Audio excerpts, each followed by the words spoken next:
Hello student, good evening to all of you students. आज की जो हमारी क्लास है वो एक्सटेंशन एजुकेशन की चल रही है, जो हम शॉर्ट नोट्स अपना तैयार कर रहे हैं अपने टीजीटी पीएचटी नेट जेआरएफ के एग्ज़ाम के पर्पज़ से।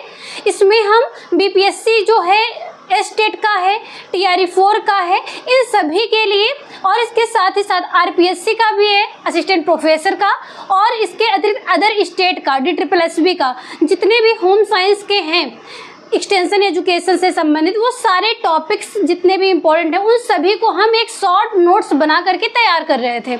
जिसमें से इसमें हमने क्या किया था कि एक्सटेंशन एजुकेशन की पूरी हिस्ट्री को पढ़ लिया है, और इसके साथ ही साथ प्रसार शिक्षा जो दिया जा रहा है एक्सटेंशन एजुकेशन ग्रामीण लोगों को, उनकी शिक्षण विधियाँ क्या अपनाई जा रही हैं, कम्युनिकेशन क्या अपनाया जा रहा है, जो कम्युनिकेशन है हमारा उसका स्टेप क्या है, कितने विद्वानों ने किस आधार पे दिया है, और इसके साथ ही साथ जो हमारा प्रसार शिक्षा है इसमें जो नियोजन का कार्य किया जा रहा है और विभिन्न प्रकार के कार्यक्रमों का नियोजन किया गया है, उन सभी का अध्ययन हमने कर लिया है।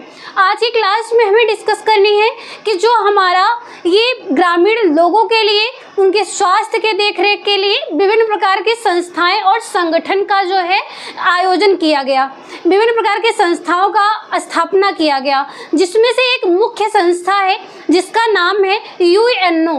एक वो मुख्य कमेटी के रूप में रोल अदा करता है।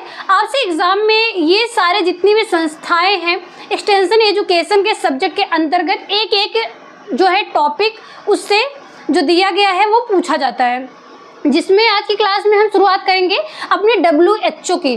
जो WHO संस्था है वो कब कार्य कर रही है, किसके लिए कार्य कर रही है, इससे संबंधित जितने भी टॉपिक एग्ज़ाम में पूछे जाते हैं वो सारे टॉपिक को हम आज की क्लास में बताएंगे। तो सबसे पहले आप ये देखिएगा, जो हमारा WHO है वो उससे बड़ी कौन सी संस्था है, किस संस्था का वो भाग है वो देखिएगा। यहाँ पे WHO संस्था है हमारी, लेकिन ये अंग किसका है, तो देखिएगा यूएनओ एक संगठन है।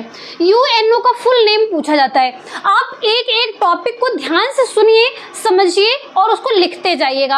आपको बहुत ज़्यादा थ्योरी पढ़ने की कोई आवश्यकता नहीं है। यहाँ पे देखिए यूएनओ का फुल नेम आपसे पूछा जा सकता है, जिसमें इसका फुल नेम है यूनाइटेड नेशंस ऑर्गेनाइजेशन। इसका मतलब होता है हिंदी में संयुक्त राष्ट्र संगठन, यानी कि जो हमारा राष्ट्र है सिर्फ अपना ही नहीं बल्कि संयुक्त राष्ट्र, सभी राष्ट्र का एक संगठन बनाया गया है उनके देखभाल के लिए, उनकी स्वच्छता, उनके स्वास्थ्य के लिए, एग्रीकल्चर के लिए, विभिन्न जो क्षेत्र हैं व्यक्ति के जीवन से संबंधित उन सभी को ध्यान में रखते हुए एक संगठन का निर्माण किया गया। कब किया गया था, अगर इसकी हम बात करें, इसकी स्थापना कब की गई थी एग्जाम में आपसे पूछा जाता है, तो सेकंड वर्ल्ड वार यानी कि द्वितीय विश्व युद्ध के दौरान। अब आप सोचेंगे कि ये जो संस्था की स्थापना की गई, एक संगठन बनाया गया, वो द्वितीय विश्व युद्ध के दौरान क्यों किया गया। तो आप ये समझ रहे हैं कि जब विश्व युद्ध होता है तो उसमें सभी पूरे देश के लोगों की बात की जाती है, लोगों की जान खतरे में पड़ जाते हैं, उनके स्वास्थ्य से संबंधित जो है चीज़ें जो है आसानी से उपलब्ध नहीं हो पाती हैं। तो उन सभी चीज़ों को लोगों के स्वास्थ्य के लिए, जो गर्भवती महिलाएं हैं, मातृत्व हैं, छोटे बच्चे हैं, और फिर इसके अतिरिक्त जो युवा में हैं, किशोर में हैं, इन सभी के स्वास्थ्य को ध्यान में रखते हुए द्वितीय विश्व युद्ध के दौरान किसकी स्थापना की गई, यूएनओ की स्थापना की गई। अगर हम इसके मुख्यालय की बात करें कि यूएनओ का जो मुख्यालय है वो कहाँ पे है, आपके एग्जाम में पूछा जाता है, तो इसका जो मुख्यालय है वो है पेरिस। पेरिस कहाँ पे है, फ्रांस में है। जो फ्रांस देश है वहाँ पे पेरिस है, और मुख्यालय यहाँ पे किसका है, यूएनओ का, जिसे संयुक्त राष्ट्र संगठन कहा जाता है। अब आप ये देखिएगा, जो यूएनओ है इसके अंतर्गत अलग अलग कार्यों के आधार पर विभिन्न संस्थाएं जो है उनके अंग के रूप में बांटा गया कि कौन सी संस्था जो है किस कार्यभार को संभालेगी। जैसे एक मेन संस्था होती है और फिर उसके अलग अलग डिपार्ट होते हैं, उसी प्रकार से यूएनओ एक मुख्य संगठन है और इसके अंतर्गत अलग अलग कार्यों के संभालते हुए अलग अलग संस्थाओं की स्थापना की गई। जिसमें देखिएगा यूएनओ के जो अंग हैं या फिर उनसे संबंधित संस्थाएं या संगठन जो है उसमें हैं तो बहुत, लेकिन अगर हम अपने जो सिलेबस है, सिलेबस के अकॉर्डिंग एग्जाम के पर्पज से जो पूछे जा रहे हैं वो देखिएगा मुख्य रूप से कौन कौन से हैं। देखिए इसमें सबसे पहले WHO है, FAO है, यूनेस्को है, यूनिसेफ और फिर केयर। ये यहाँ पे आपको ये शॉर्ट में नाम बताया गया है। एक एक करके आपको ये एक एक जो संस्थाएं हैं उन सभी को आपको पढ़ाया जाएगा और उसका फुल नेम भी आपको बताया जाएगा, उसका मुख्यालय कहाँ है, उसकी स्थापना कब हुई, इसके कितने क्षेत्रीय कार्यालय हैं, ये किस प्रकार का कार्य कर रहा है, ये सारे बातों पर डिस्कस किया जाएगा। तो सबसे पहले हम इसमें WHO की शुरुआत करते हैं। जो WHO है, नाम आप सुने होंगे WHO। W का मतलब होता है वर्ल्ड, H से हेल्थ, O से ऑर्गेनाइजेशन, यानी कि वर्ल्ड हेल्थ ऑर्गेनाइजेशन, जिसे हिंदी में विश्व स्वास्थ्य संगठन के नाम से जाना जाता है।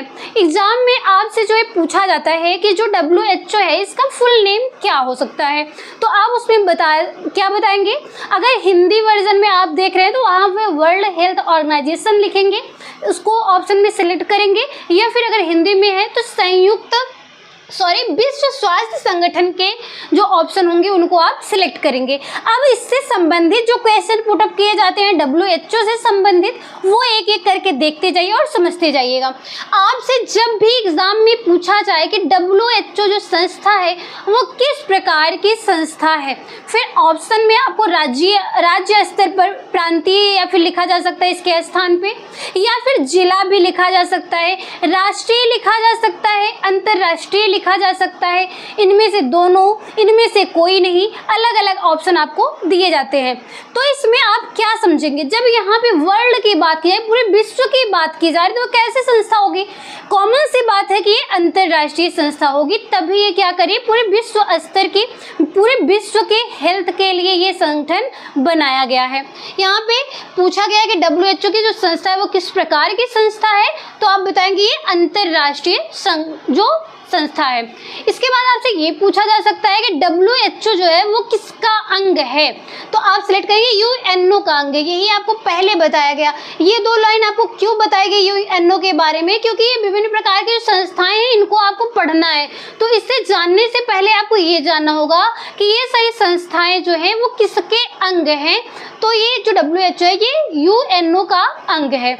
इसके बाद है, जब भी पूछा जाए कि WHO जो संस्था का स्थापना किया गया, क्या ये डायरेक्ट स्थापना की गई या फिर इसके जो है कुछ प्रपोजल रखे गए, किसके द्वारा ये प्रपोजल रखा गया कि इस संस्था का निर्माण करना आवश्यक है या फिर नहीं आवश्यक है, इन सब बातों पे प्रपोजल रखा गया। तो प्रपोजल जो है स्थापना के लिए कब रखा गया और किसके द्वारा रखा गया, तो ये सन 1945 में, सन 1945 में ब्राजील व चीन के द्वारा ये प्रपोजल रखा गया कि पूरे विश्व के स्वास्थ्य को ध्यान में रखते हुए एक संस्था की स्थापना की जानी चाहिए।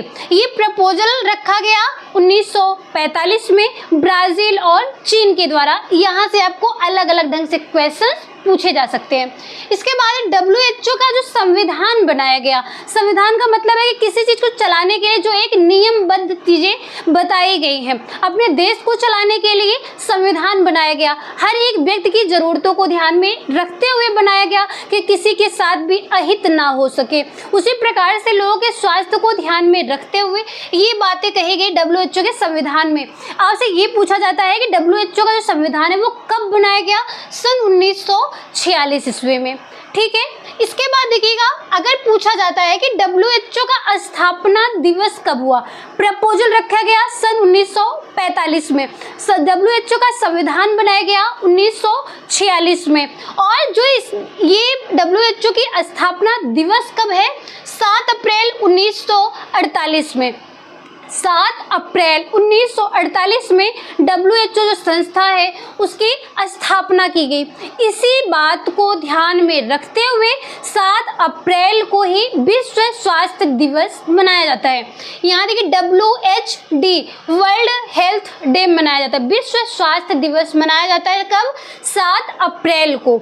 इतना समझ में आया आप लोगों को। इसके बाद देखिएगा, अगर पूछा जाता है क्वेश्चन में कि WHO का मुख्यालय कहाँ पे है, तो जिनेवा स्विट्जरलैंड में। इसके बाद है कि जो WHO है ये जो है जब स्थापना इसकी की गई, प्रपोजल रखा ब्राज़ील और चीन ने, तो अपना जो देश है, अपना राष्ट्र है भारत, इसका जो सदस्य कब बना, यानी कि अपना भारत देश जो है वो WHO का सदस्य कब बना। तो यहाँ देखिएगा ऑप्शन आप सिलेक्ट करेंगे सन 1948 में।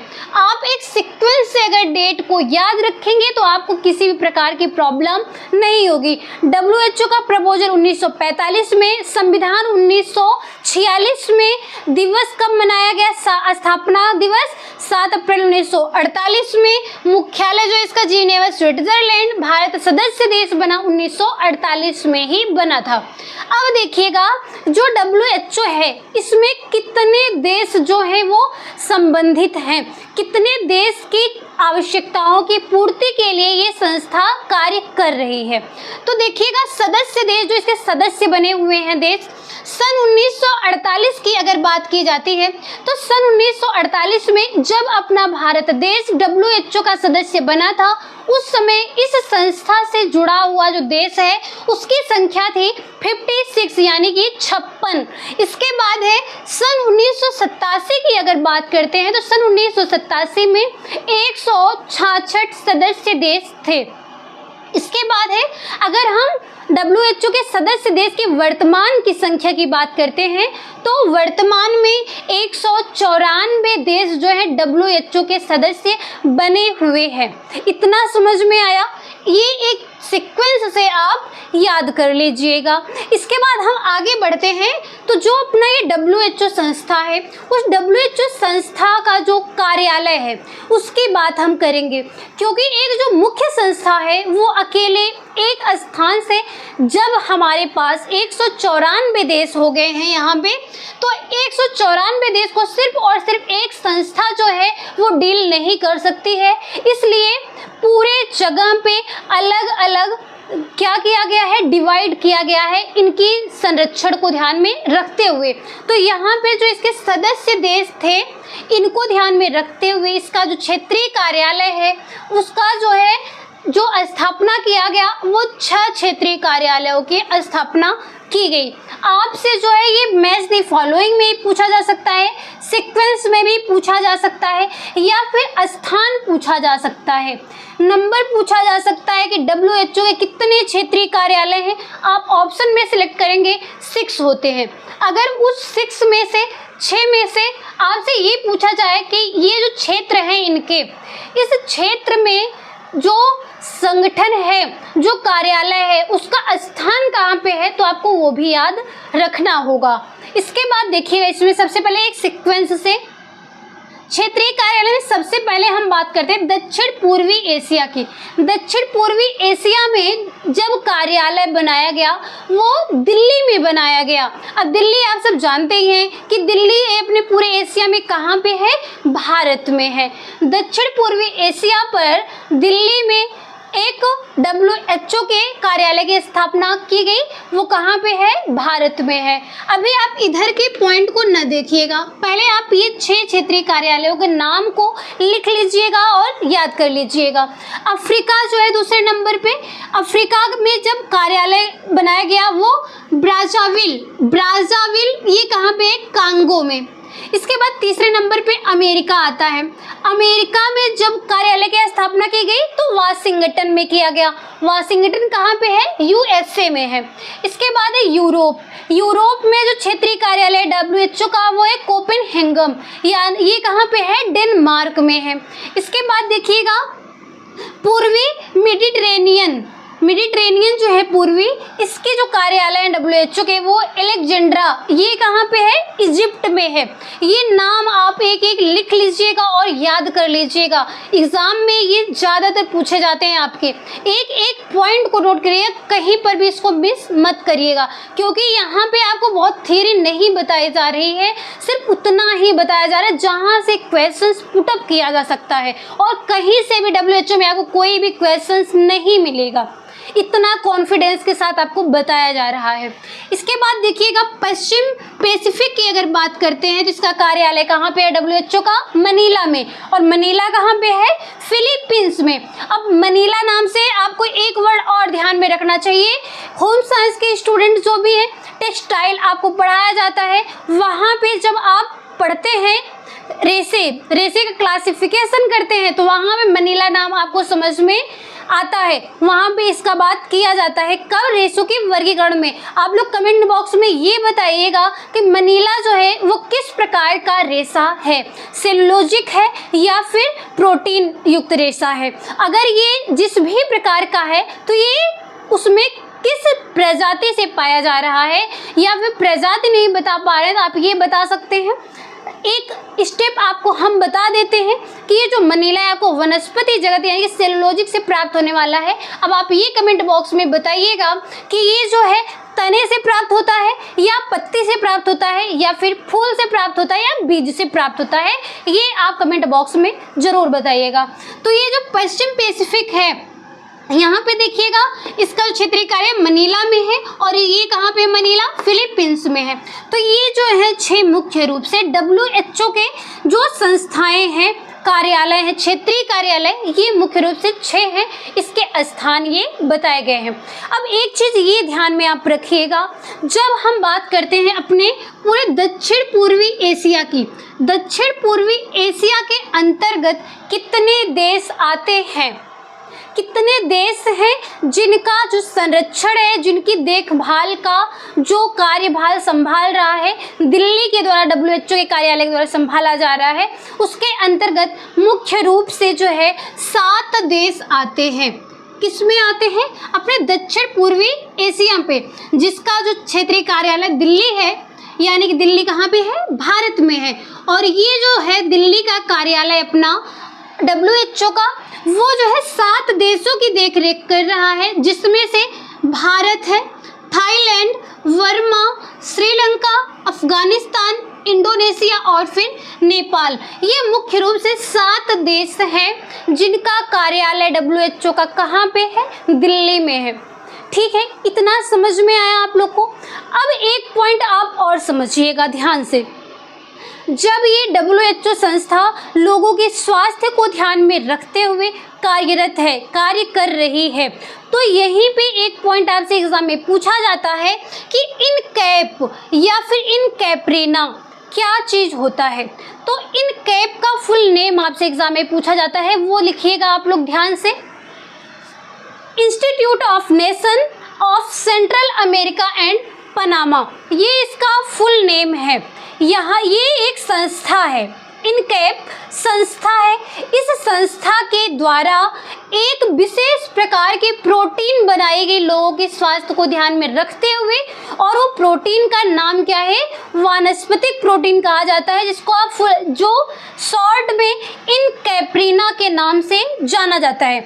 अगर जो ऑप्शन में वानस्पतिक प्रोटीन दिया है वो भी आप सिलेक्ट कर सकते हैं, या फिर इनकैप्रिना दिया हुआ है तो उसको भी आप ऑप्शन में सिलेक्ट कर सकते हैं। आपसे ये भी पूछा जा सकता है कि इनकैप्रिना जो है ये क्या चीज़ है, तो आप बताएंगे ये वनस्पतिक प्रोटीन है।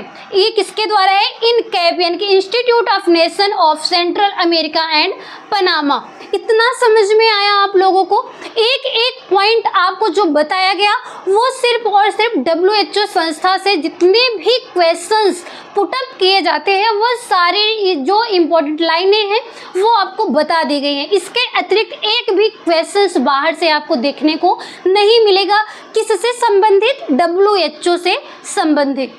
WHO जब हम पढ़ लेते हैं तो इसके बाद हम डिस्कस करते हैं अपने दूसरे पॉइंट की, जो UNO का अंग है वो क्या है, FAO, फाओ इसको शॉर्ट में बोलते हैं। ये दूसरे नंबर पे हमने देखा था फाओ, अब दूसरे नंबर पे हम फाओ को पढ़ते हैं। एग्जाम में आपसे पूछा जाएगा कि जो FAO है फाओ, इसका फुल नेम क्या होता है, तो आप ऑप्शन में क्या सिलेक्ट करेंगे, food and agricultural organisation. Food and agricultural organisation, जिसका हिंदी में नाम होता है आहार एवं कृषि संगठन, इसका मतलब है कि जो अपना आहार है और कृषि है, इनसे संबंधित जो भी चीज़ें हैं इनका संरक्षण करना, यानी कि इससे संबंधित जो भी कार्यभार है वो कौन संभाल रहा है, फाओ के द्वारा संभाला जा रहा है। इसमें देखिएगा जो फाओ संस्था है इसकी स्थापना कब हुई थी? द्वितीय विश्व युद्ध के पश्चात हुई थी। आपने देखा यूएनओ जो है, यूएनओ की स्थापना हुई थी सेकेंड वर्ल्ड वार के समय में हुई थी। तो यह स्थापना कब की गई थी? द्वितीय विश्व युद्ध के पश्चात की गई थी। अगर हम बात करें कि जो अपना फाओ है इसका सदस्य देश कितने हैं और कौन से सन में कितना है, तो यहाँ देखिएगा सदस्य देश अगर वर्तमान में जो इसका देखिएगा वो कितना है, सदस्य देश 42 बने हुए थे। लेकिन उसके बाद सन 1951 में अगर बात की जाए तो सन 1951 में बढ़ के 68 हो गए थे और 1960 में जो है 104 हो गए थे। अगर वर्तमान की बात करें तो अभी इसके बाद की कोई रिपोर्ट जो है वो नहीं आई हुई है। फाओ के सदस्य देशों में 42 था, फिर 1951 में 68 हुआ और इसके बाद 1960 में 104 सदस्य देश हो गए थे। अगर हम बात करें फाओ के मुख्यालय की तो इसका मुख्यालय जो है वो कहाँ पे है? क्यूबेक कनाडा में है। जो इसे जो है रोम या इटली में भी जाना जा सकता है, ये ऑप्शन में किसी भी नाम से पूछा जा सकता है। इसके बाद देखिएगा जो अपना फाओ ये संस्था है, फूड एंड एग्रीकल्चरल ऑर्गेनाइजेशन संस्था, इसके द्वारा एक अभियान चलाया गया। अभियान अब बताइए आप लोग किससे संबंधित हो सकता है? जब ये संगठन का नाम ही है आहार और कृषि संगठन, तो अपना जो अभियान ये चलाएगी संस्था वो भी आहार से और कृषि से संबंधित हो सकती है। तो जो अभियान चलाया गया वो आहार से संबंधित था। क्या था? फ्रीडम फॉर हंगर, भुखमरी से मुक्ति, हिंदी में इसको भुखमरी से मुक्ति कह सकते हैं और इंग्लिश में फ्रीडम फॉर हंगर। इसे जो है अभियान को कब चलाया गया? आपसे एग्जाम में पूछा जाता है कि फाओ संस्था के द्वारा जो अभियान चलाया गया कब चलाया गया था, या फिर इसका नाम क्या था, या फिर आपसे ये पूछा जा सकता है कि जो अभियान चलाया गया था वो कब चलाया गया था। फ्रीडम फॉर हंगर भुखमरी से मुक्ति अभियान का नाम है और ये सन 1960 में चलाया गया था। किसके द्वारा चलाया गया था? फाओ के द्वारा चलाया गया था। आपसे डायरेक्टली नाम दे के पूछ सकता है कि फ्रीडम फॉर हंगर अभियान किस संस्था के द्वारा चलाया गया था, तो उसमें आप ऑप्शन में क्या सेट करेंगे? फाओ, फूड एंड एग्रीकल्चरल ऑर्गेनाइजेशन। इतना समझ में आया?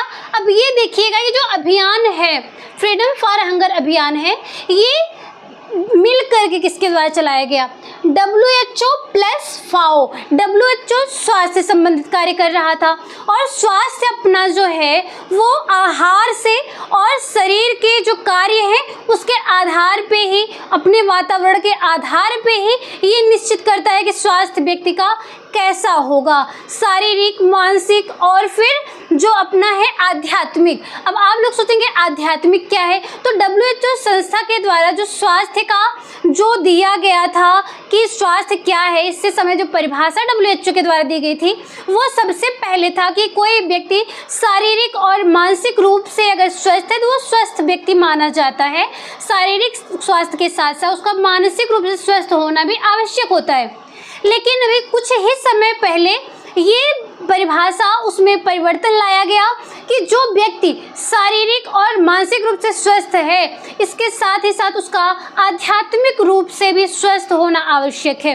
अगर ये शारीरिक, मानसिक और आध्यात्मिक तीनों ही तरीके से अगर व्यक्ति स्वस्थ है तभी वह व्यक्ति स्वस्थ माना जा सकता है। तो ये जो WHO स्वास्थ्य से संबंधित कार्य कर रहा है और फाओ जो है अपना वो आहार से संबंधित कार्य कर रहा है, तो ये दोनों को मिला करके ये अभियान चलाया गया था। किस बात को ध्यान में रखते हुए चलाया गया था? हेल्थ फॉर ऑल, यानी सभी के लिए स्वास्थ्य की बात कौन कौन कर रहा है? WHO और फिर फाओ। इतना समझ में आया आप लोग को? आप लोग को अगर किसी भी पॉइंट में समस्या आ रही है तो कमेंट बॉक्स में आप अवश्य लिखिए, उसका रिस्पांस आपको दिया जाएगा, ठीक है? और एक एक पॉइंट को नोट करिएगा, एग्जाम में कैसे क्वेश्चन पुटअप किए जा रहे हैं वो सारे पॉइंट क्लियर किए जा रहे हैं आप लोग के लिए। आप लोग ये मत समझिएगा कि एक एक क्वेश्चन जो टीचर्स के द्वारा समझाया जाता है कि ये क्वेश्चन इस प्रकार से आ रहा है, वो सारी चीज़ें आपको एक बेस पे मजबूत करने के लिए बनाया जाता है कि अगर आपको जो है जो आप सोचने समझने के ऊपर जो क्वेश्चंस है किस प्रकार से आप उसका ऑप्शन सेलेक्ट करेंगे समझने के ऊपर बताया जाता है, थिंकिंग बेस पे बताया जाता है। लेकिन आपके सिलेबस से जितने भी टॉपिक हैं जिसे आप रट सकते हैं, पढ़ सकते हैं अच्छे से, जहाँ से अगर क्वेश्चन आए आपके सिलेबस से आप कोई मिस नहीं कर सकते हैं, वो सारे एक एक पॉइंट को यहाँ पे रखा गया है। इसलिए आप ध्यान से लिखिएगा और समझते जाइएगा। इसके बाद देखिएगा, जब हम अभियान की बात करें फिर हम कार्य क्षेत्र की बात करते हैं कि फाओ जो संस्था है वो किस किस क्षेत्र में कार्य कर रही है। आपने देखा आहार से कार्य कर रही है, आहार के क्षेत्र में, कृषि के क्षेत्र में और फिर अर्थव्यवस्था के क्षेत्र में। इसके साथ ही साथ जो कृषि की बात करने लगते हैं आप, तो कृषि के साथ ही साथ पशुपालन, मत्स्य पालन, इन सब की भी बात इसके अंतर्गत आती है। किसके अंतर्गत आती है?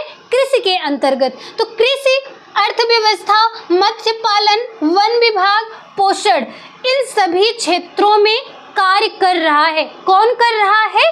फाओ जो संस्था है। इतना समझ में आया आप लोगों को? इसके बाद देखिएगा, जब फाओ जो है इतने क्षेत्रों में कार्य कर रहा है तो हर समय उसके कुछ ना कुछ एक रिपोर्ट तैयार किए जाते हैं, क्योंकि हर समय वो कुछ नया कार्य कर रहा है तो उसमें कुछ ना कुछ नई चीज़ें निकल के आती हैं। जैसे अगर वर्तमान रिपोर्ट की बात की जाए, फाओ जो संस्था है उसके वर्तमान जो रिपोर्ट दिए गए हैं वो है वैश्विक खाद्य सुरक्षा पर बढ़ते हुए खतरे, यानी कि पूरे विश्व स्तर की बात की जा रही है। जैसे वैश्विक महामारी होती है, वैश्विक का मतलब पूरे विश्व की बात की जा रही है, और यहाँ पे जो संस्था है फाओ, जितने सदस्य देश हैं उन सभी देशों की बात की जा रही है। वैश्विक स्तर की बात करें, वैश्विक खाद्य सुरक्षा, जो भी खाद्य पदार्थ हैं उनकी सुरक्षा को ध्यान में रखते हुए ये बात जब रिपोर्ट निकाली गई, जांच की गई खाद्य की, तो उसमें ये पाया गया कि वैश्विक खाद्य सुरक्षा पर बढ़ते हुए खतरे, यानी कि खाद्य पदार्थों का जो है सुरक्षा सही से नहीं हो पा रहा है। कहीं बैक्टीरिया, वायरस, इन सब की वजह से, तो कभी जो है इसमें विभिन्न प्रकार की मिलावटों के द्वारा, विभिन्न प्रकार के केमिकल्स के द्वारा, इन सभी का रिपोर्ट तैयार करने के बाद फाओ के द्वारा ये बात बताई गई है कि वैश्विक स्तर पर खाद्य सुरक्षा पर बढ़ते हुए खतरे प्रेजेंट टाइम में देखे जा रहे हैं। इतना समझ में आया आप लोगों को? इसमें अगर एक भी पॉइंट अगर कंफ्यूजन हो कहीं पर भी तो आप कमेंट बॉक्स में लिखिए और उसका ऑप्शन जो भी होगा, जो भी उसका सलूशन होगा, आपको तुरंत बताया जाएगा।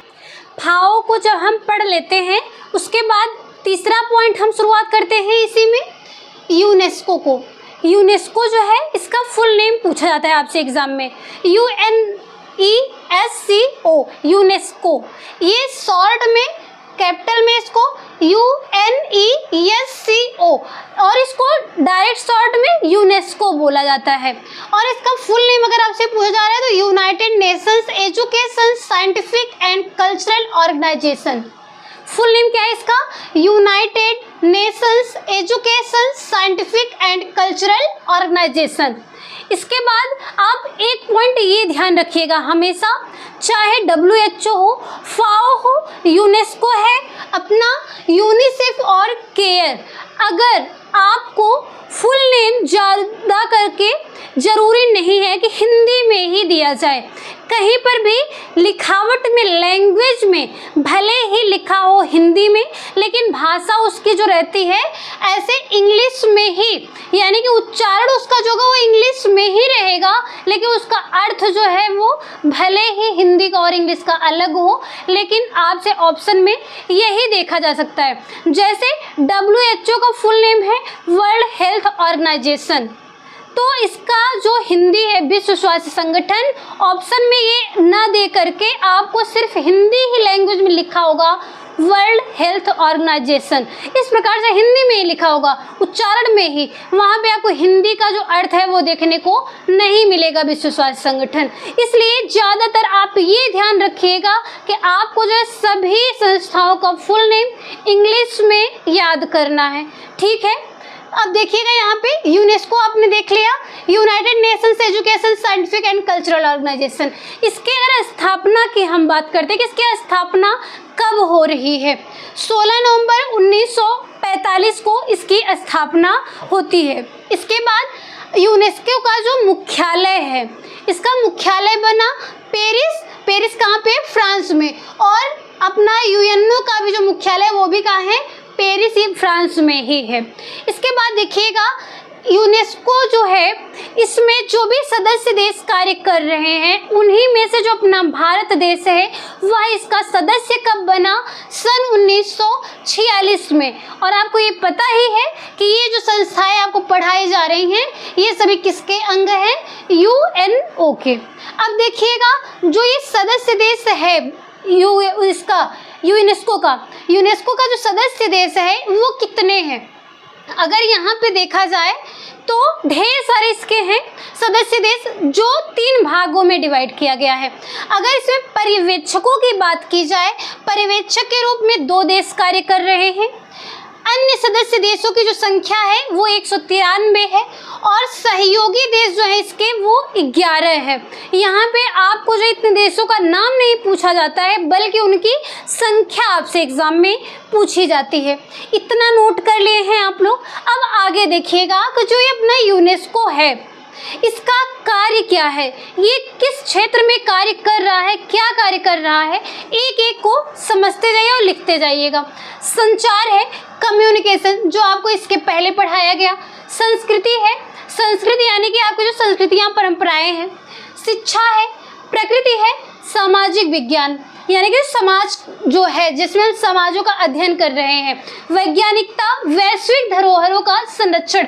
वैश्विक धरोहर जो है आपके वैश्विक स्तर पे विश्व धरोहर में आप देखे होंगे कि ये संस्था, ये यूनिवर्सिटी, ये मंदिर, मतलब कि ऐसे जो फेमस स्थान है कहीं कहीं पे आप ये सब देख रहे हैं। हर समय कुछ ना कुछ नया आपको जीके जीएस में देखने को मिलता है, करंट अफेयर में देखने को मिलता है कि विश्व धरोहरों के अंतर्गत इसे ऐड कर दिया गया है।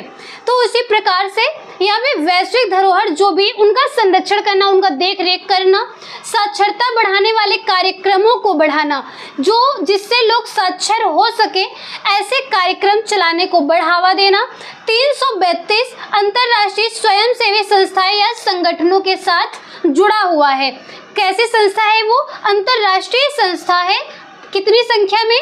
332 स्वयंसेवी संस्थाएं, यानी कि जो किसी से गवर्नमेंट के द्वारा, जो भी सदस्य देश है वहाँ के गवर्नमेंट के द्वारा अनुदान न लेकर के बल्कि स्वयं संगठनों की मदद से लोगों की जो स्वयं से सहायता कर रहे हैं उस प्रकार के संस्थानों से यह जुड़ा हुआ है। कौन जुड़ा हुआ है? यूनेस्को। इसका मतलब है जैसे अपने यहाँ ही विभिन्न प्रकार के स्वयंसेवी संगठन चलाए जा रहे हैं जिसमें गवर्नमेंट का कोई रोल नहीं है, लेकिन वो संस्थाएं जो है मुख्य रूप से कहाँ से जुड़ी हुई हैं?